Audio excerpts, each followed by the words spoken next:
Assalamualaikum warahmatullahi wabarakatuh. Alhamdulillahilladzi anzala ala abdihil kitaba wa lam yaj'al lahu iwaja. Sallallahu ala sayyidina Muhammadin wa ala alihi wa sahbihi ajma'in. Mari kita ulas sedikit tentang pentingnya Quran sebagai al-haq, sebagaimana yang pernah kita ulas tentang al-haq. Maka kita urai sedikit demi sedikit fungsinya Quran sebagai al-haq atau sebagai kebenaran. Seringkali kita berhadapan atau dibingungkan dengan kata fakta dan kebenaran. Seringkali kita dibingungkan oleh kata bahwa kebenaran itu ya fakta. Fakta adalah kebenaran. Kita cari kebenaran, maksudnya mencari fakta atau realita yang terjadi. Jadi kita seringkali dipuaskan dengan kebenaran yang sesaat. Fakta itu adalah kebenaran yang menurut kami adalah kebenaran yang sesaat.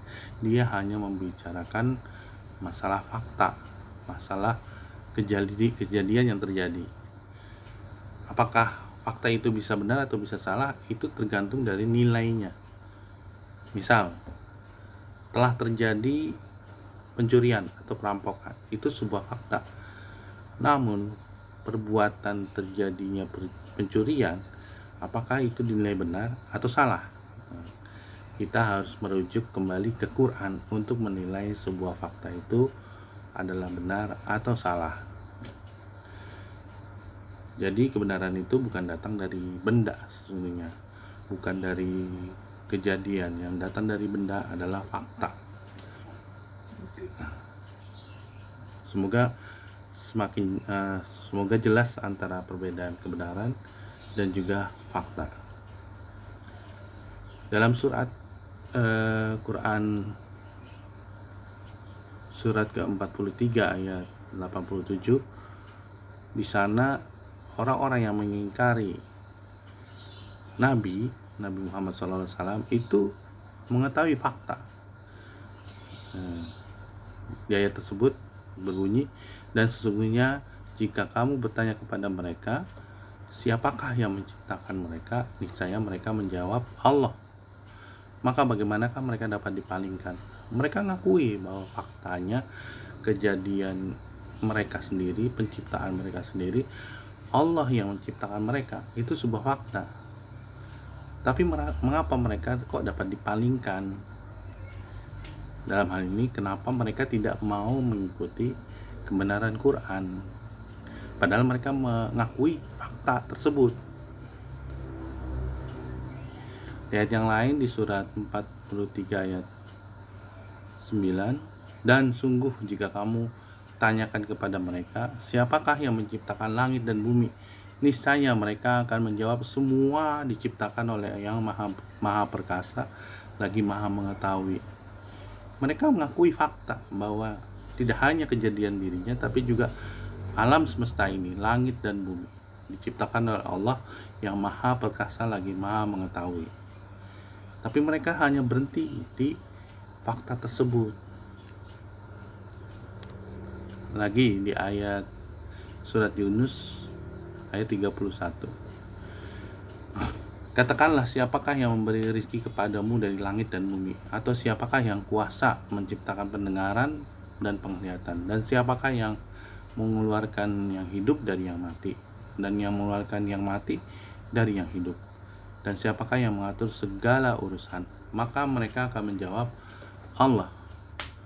Katakanlah, mengapa kamu tidak bertakwa kepadanya?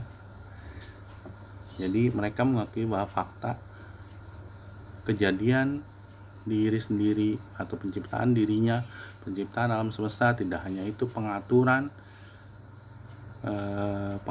pemberian rezeki, pengaturan bahkan yang hidup dari yang mati dari yang hidup, dan seterusnya. Segala urusan mereka mengakui bahwa faktanya adalah Allah semua yang menciptakan dan yang mengatur. Tapi kata Allah, kenapa mereka tidak bertakwa kepadanya?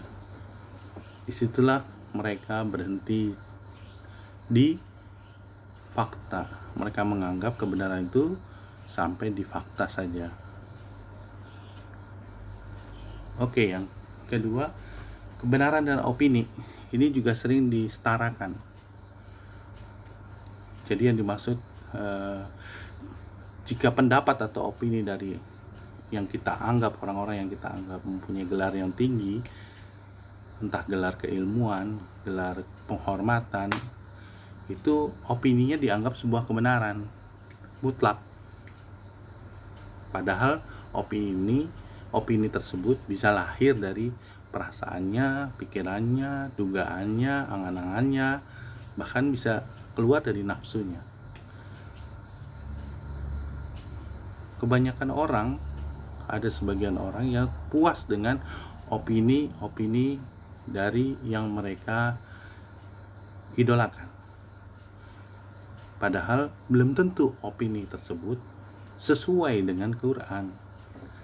Kita harus membandingkan opini-opini tersebut terhadap Quran, termasuk opini saya, termasuk opini kami.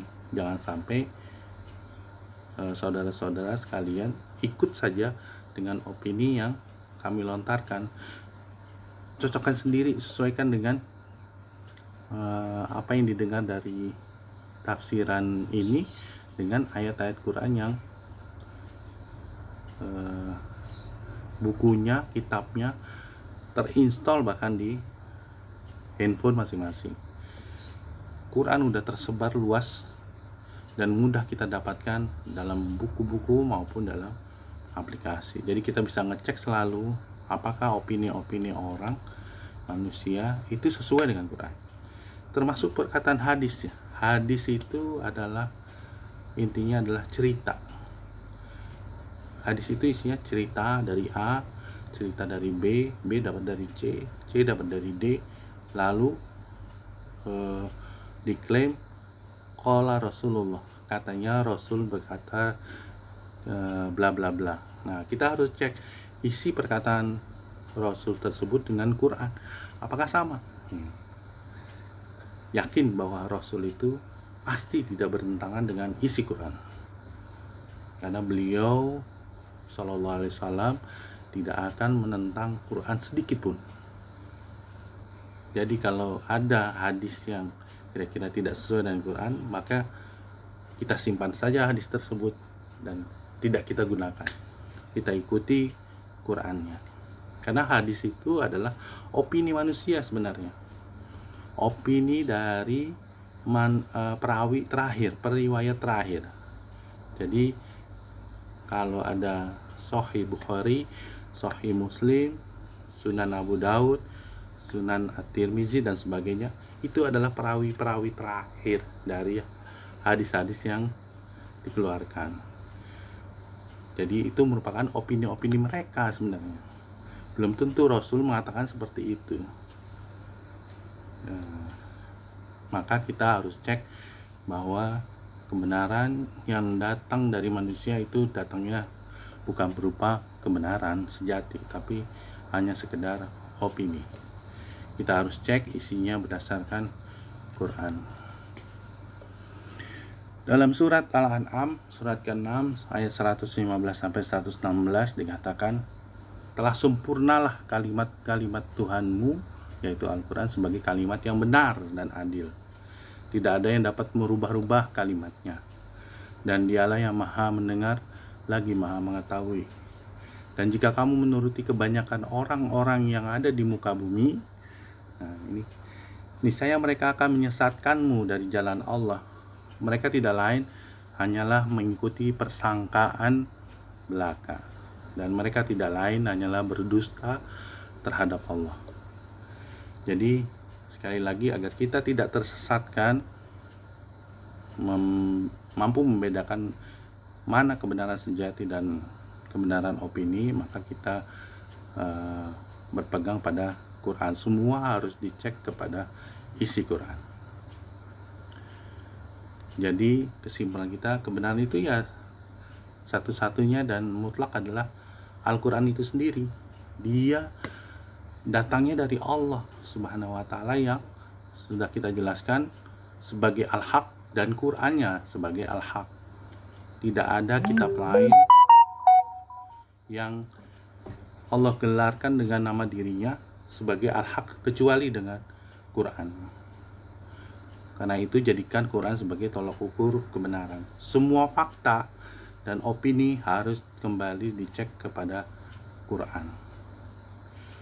Karena yang kekal adalah al-haq, dia tidak akan berubah, akan berlaku sepanjang masa, bahkan sampai akhirat. Sedangkan semua fakta dan opini itu akan lenyap. Terima kasih atas